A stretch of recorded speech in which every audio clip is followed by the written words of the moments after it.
is 2 News at 6. And first at 6, a severe thunderstorm watch now in effect for parts of the Miami Valley. Chief Meteorologist Brian Davis keeping an eye on that threat for you. He's here now with a first look at your Storm Team 2 forecast. Mark Katie looking at a nice little line of thunderstorms entering eastern Indiana. Severe thunderstorm warnings now in effect from just west of Richmond up into Randolph County around Winchester, Indiana. Some of the stronger storms. You can see the counties north and west of Dayton that are under that severe thunderstorm watch until 10 o'clock this evening. Here's live Doppler 2 HD. I actually have a little bit of a Boeing segment right now, it looks like, in the northwest corner of Randolph County. So some strong winds. It looks like pushing just north and west of Winchester, Indiana. Could see winds here 60 to 70 miles per hour. Some strong storms heading toward Hagerstown, Indiana, too, and Fountain City. Connorsville, Indiana, being impacted by some of these storms right along Interstate 70 as these storms continue to track eastward. So in the next 15 to 30 minutes, we may see some warnings start to come out for the western part of Ohio. Right now, that severe thunderstorm warning in effect until 6:15, and there's more rain downstream here as we look down toward Interstate 70 southwest of Indianapolis. So that'll continue to feed east and northeastward as we go through the evening, too. Our severe weather index low, the potential for strong winds, 60, perhaps even 70 miles per hour. Torrential rain because of the high humidity out there, too. I'll let you know when some relief is on the way in the Storm Team 2 forecast. And get severe weather alerts sent right to your phone by downloading the Storm Team 2 weather app. It is free and available right now in your app store. Also tonight, a drug rehab facility in Springfield is now under investigation by the Ohio Attorney General's office. Springfield police, along with multiple state agencies, raided the business today. 2 News reporter Jordan Bowen here now with the new information from investigators. Well, the Ohio Attorney General's office tells me they served a search warrant on the Reasonable Choices Treatment Center. At the scene, we witnessed multiple computers being taken by authorities. We asked, but officials wouldn't confirm whether drugs were recovered. We do know the Attorney General's Medicaid Fraud Control Unit, along with the Ohio Board of Pharmacy and the Ohio Medical Board, are assisting with the investigation. According to their website, Reasonable Choices specializes in methadone detoxification. An online statement reads, "Our mission is to provide you and your family with the tools you need for a successful recovery." One resident I spoke with says his sister was treated at that same facility. The disease of addiction and the opiate epidemic has taken over our county and the state as well. And it honestly, more places like this are needed, but they need to be ran and organized in an ethical, legal way. That way they actually help people and not create problems like this in the community. And no arrests were made in connection with today's raid. We called 2 numbers for Reasonable Choices today. One line was busy. The other had a recording that said the number was no longer in service. Jordan Bowen, 2 News, working for you.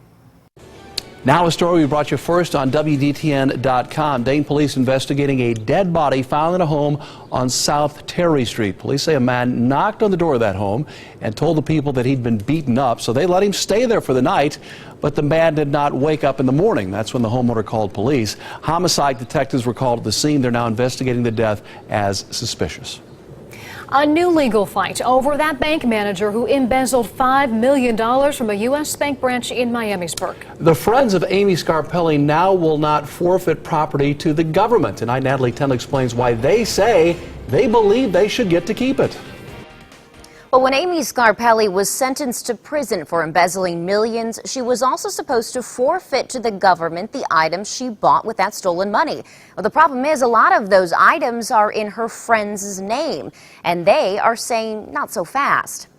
Now, during Scarpelli's sentencing, the judge said she bought boats, motorcycles, and houses and tried to hide them by putting them in other people's names. Now those other people are taking action in court. This month, Deanna Lease and her father Charles filed a notice that claims Scarpelli, quote, has no legal interest in the forfeited property and therefore has no ability to lay claim to it. They argue some of the property was legally obtained before they even met Scarpelli and that the government has no right to any of the other property since it's in their names. Now, the items in questions include 2 boats, 6 motorcycles, 2 Camaros, 2 Nissan vehicles, a camper, and a golf cart. The leases claim Scarpelli only waived her interest in the property when she agreed to the plea agreement. We'll let you know what happens. Natalie Tendler, 2 News, investigates. New information tonight about the Oakwood man convicted of sexual assault out in California. Brock Turner will now be required to attend drug and alcohol counseling and submit to random drug testing. The former Stanford swimmer was sentenced to 6 months for sexually assaulting a woman on campus who had passed out. His sentence criticized nationwide for being too lenient. The new counseling requirements will be added to his probation before his September 2nd release date from jail. Turner also asked to be placed into protective custody while in jail after receiving threats. And we're staying on top of the case against a man accused of shooting a Warren County deputy and his own father. The attorney representing 19-year-old Muhammad Lagawi has requested a mental evaluation for his client.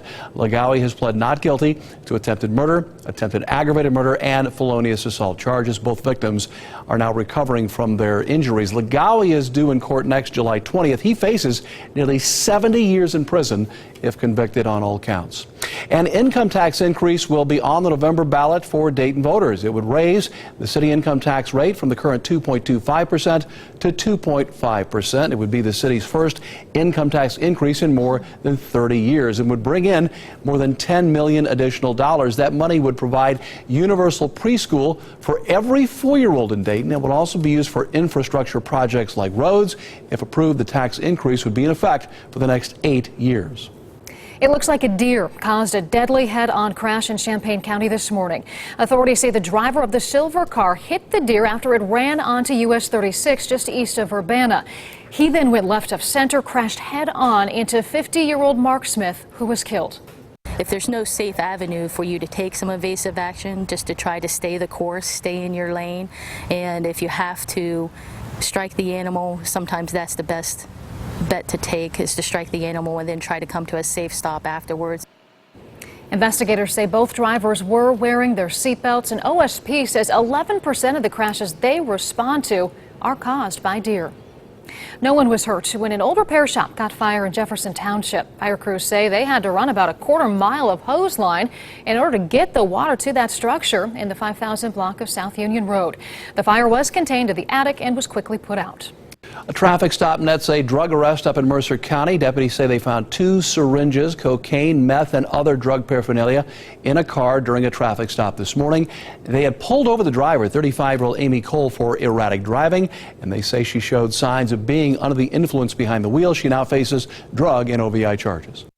Now to Decision 2016 coverage. A new poll from Quinnipiac University shows it's a virtual toss-up between Donald Trump and Hillary Clinton here in Battleground, Ohio. The two presumptive presidential nominees are tied at 41% apiece in the Buckeye State. And the Ohio State Highway Patrol spending $7 million, they say, on security ahead of the November election.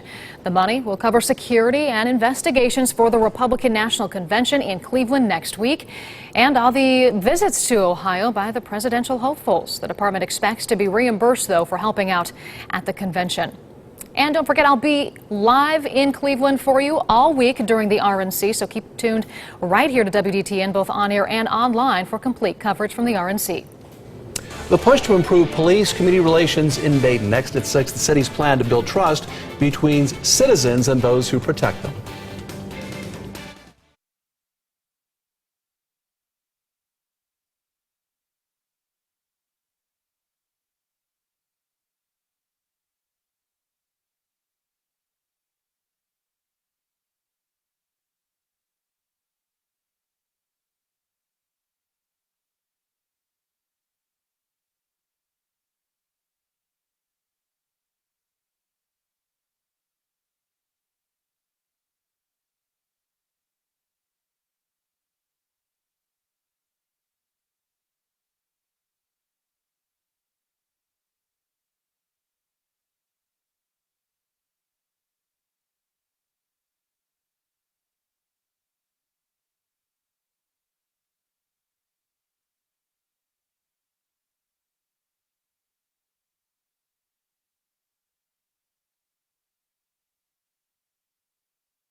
Funeral services were held in Dallas today for 3 of the 5 officers killed there last week. Dallas Police Senior Corporal Lauren Aarons and Dart Officer Brent Thompson were laid to rest today. A funeral mass was also held for Dallas Police Sergeant Michael Smith. The 2 other slain officers will be laid to rest later this week. Meanwhile, in Washington today, the president met with police and activists to talk about policing issues. And we're asking questions about police-community relations here at home. It was a topic at this morning's Dayton City Commission meeting. The city accepted a $30,000 grant to work on relationship building between the community and police. Mayor Nan Whaley pointed to the Dayton Mediation Center, where citizens who don't feel like they've been treated fairly by police can go and have a conversation with the officer. We have to build trust and start speaking to each other, recognizing that we're all human beings, that we all carry biases in our baggage, and recognizing them is the first step in trying to make sure that we have strong relationships across the city. And Mayor Whaley says the city's Community Policing Relations Council will issue a report on what they've done so far to improve things and what they still need to do. And the University of Dayton is one step closer to adding more student housing. Our partners at the Dayton Visitor report that the Dayton Planning Board has approved an updated plan for new UD housing developments. The projects would be on Lowe Street and Keith Aber Streets right off campus. The board approved the plan on the condition that UD also make a good faith effort to add more parking spaces for those students. And a Dayton police officer is going viral on social media, thankfully for a very good reason. It was one of those things that I just kind of popped into my head to do something nice for somebody. And next at 6, his act of kindness for a member of our community. Plus, a great day to get artistic. Some local artists stopping by URS to help create masterpieces with children with disabilities. And look for some strong thunderstorms around the area early tonight. More muggy weather on Thursday. The complete Storm Team 2 forecast with some relief in it is coming up.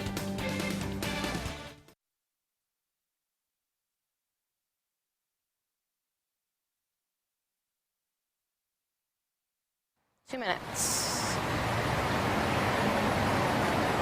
I'm here outside of the Dayton Public Safety Building, where an officer has become a local hero when one man's motive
Tonight, a Dayton police officer is certainly paying it forward. It's really the good stuff here. A picture of his act of kindness being shared on social media. 2 News reporter Maytal Levy is here with what's working in Dayton tonight.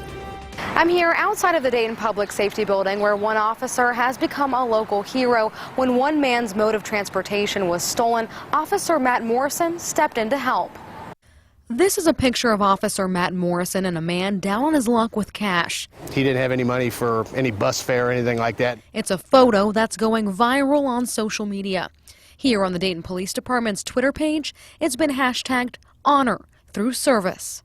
You know, initially I didn't really think anything of it. I just it was one of those things that I just kind of popped into my head to do something nice for somebody. Morrison bought the bike for that man when he learned it was stolen outside of a nursing home. She said he doesn't have any money, he has no way to get back and forth to see his girlfriend, and he lived quite a ways away from the nursing home. The response from the man made this call to duty worth it for Officer Morrison. I think he was pretty grateful. He's not a real talkative guy anyway, so you can't really get much. He kind of gave me a hug and shook hands. He says he'd do it all again just to see that smile. You know, I don't really even think I thought about it. I mean, it was just something that just kind of seemed like the right thing to do at the time, and I did it. And we tried reaching out to the man in that story and are waiting to hear back. Live in Dayton, Mates Hall Levy, 2 News, working for you.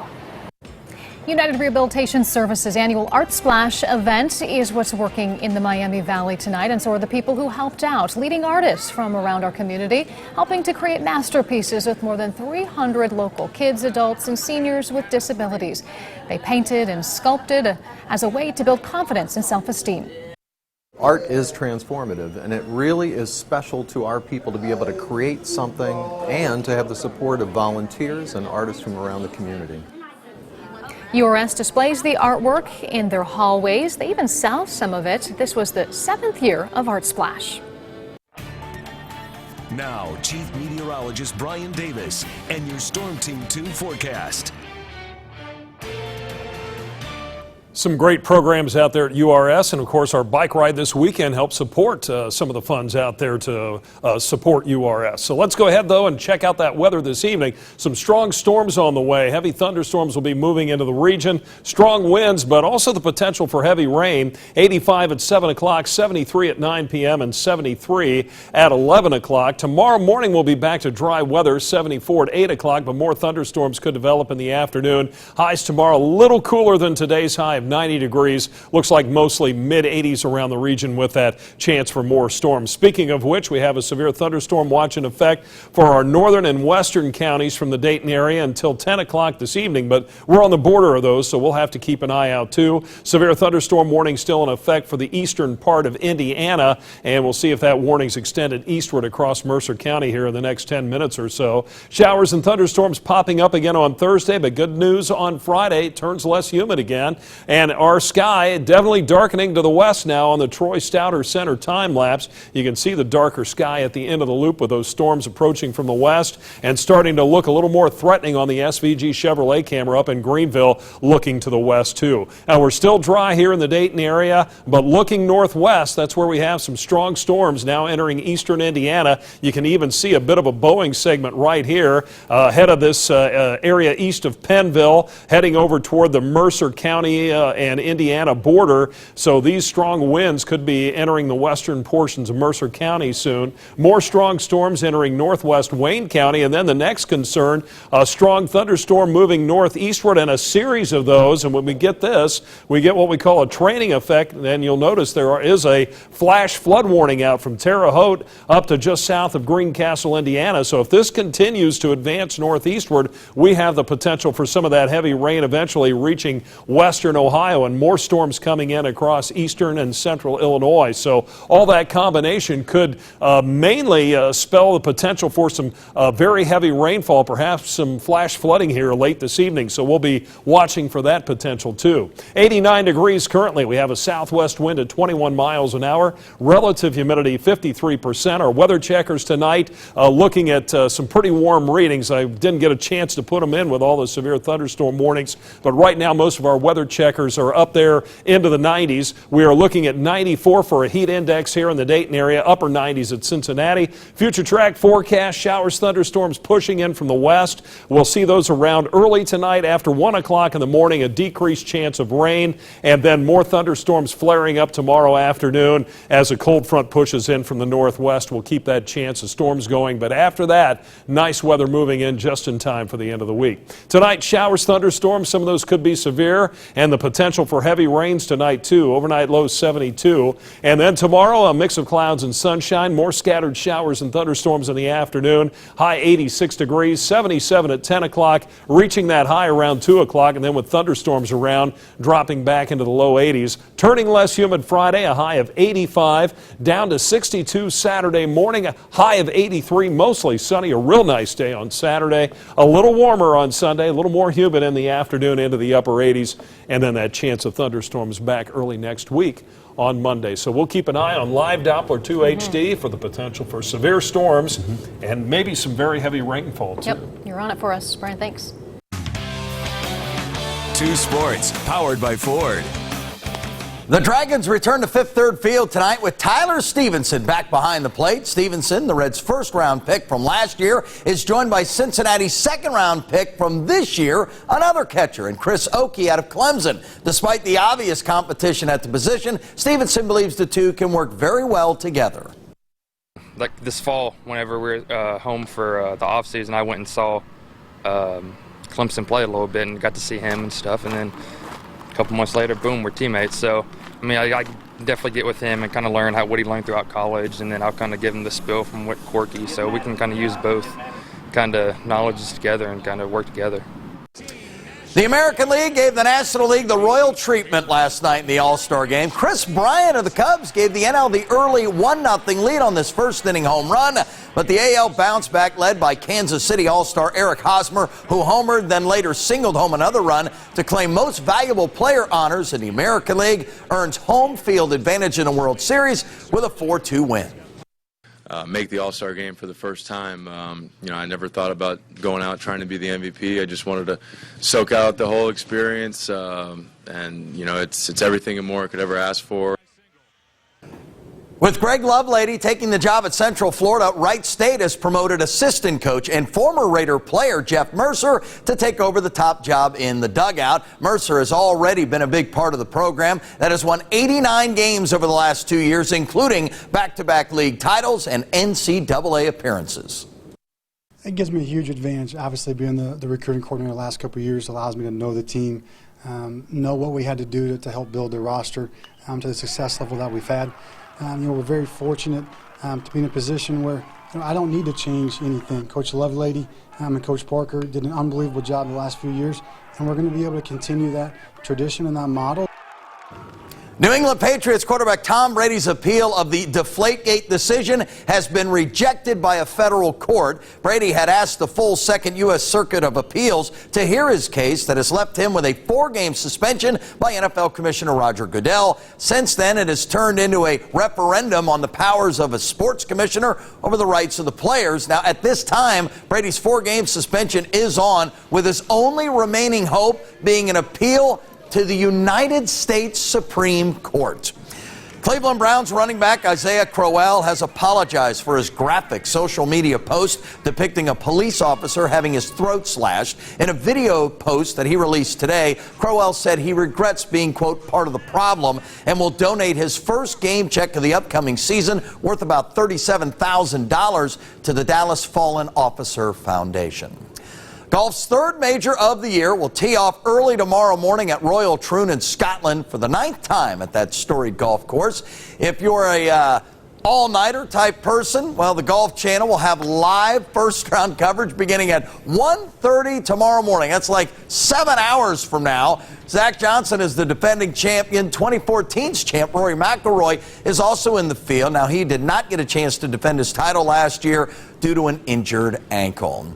Well, another fantastic finish at the Tour de France, Stage 11. Peter Sagan, check it out. He's going to win the stage, his second stage of this year's tour. He's the points leader. Now, Chris Froome, right behind him in second place today, is the overall leader with a 28-second lead over Adam Yates. Round and round they go. And the peloton was pretty close. They're normally not quite that close. Good finish. Thank you, Jack. We'll be right back with a look at your forecast tracking the storms tonight.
Lenny. Strong storms headed our way this evening. Get ready to batten down the hatches. Hope to see you tonight at 10 and 11. Nightly news next.